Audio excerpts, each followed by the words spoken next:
Good morning, church. Pastor Dave here, welcoming you to the musing for March 17th.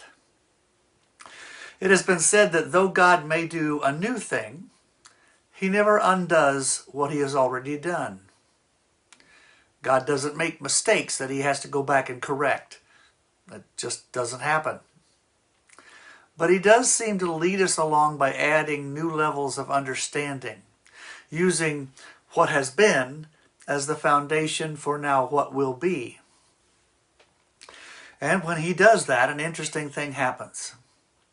We see the new thing in the light of our old understanding, and that is to be expected. But we also now see the old things in a new light, and that is sometimes surprising. The old is our basis for understanding the new, but the new can cause us to reevaluate how we understand the old. The two ways of seeing illuminate each other. Understanding the journey clarifies the destination, and knowing the destination can bring new meaning to the journey.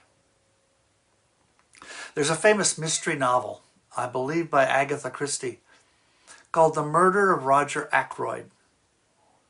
If you haven't read it, this is a spoiler alert. You might want to skip ahead. In the novel, the narrator tells the story of the crime and the story of the investigation, proceeding logically through a series of events until the murderer is revealed. And it's the narrator. And suddenly you have to rethink all of what you thought you knew because the ending changes the meaning of everything that went before. Friends, I made a lot of mistakes in my life. I took a bunch of wrong turns, but I ended up saved. Now, the ending of my story changes the way that I see the rest of my story. Now, when I look back, instead of a comedy of errors, I see God teaching me lessons along the way.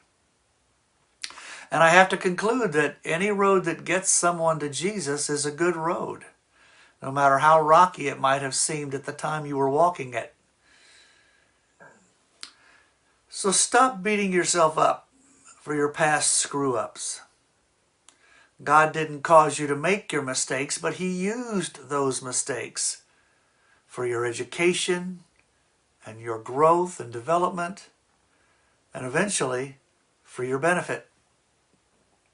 Learn to see God's hand in all of the events of your life. Learn to see how he used those events to bring you along the long, rough road to his loving arms. And then thank him for that.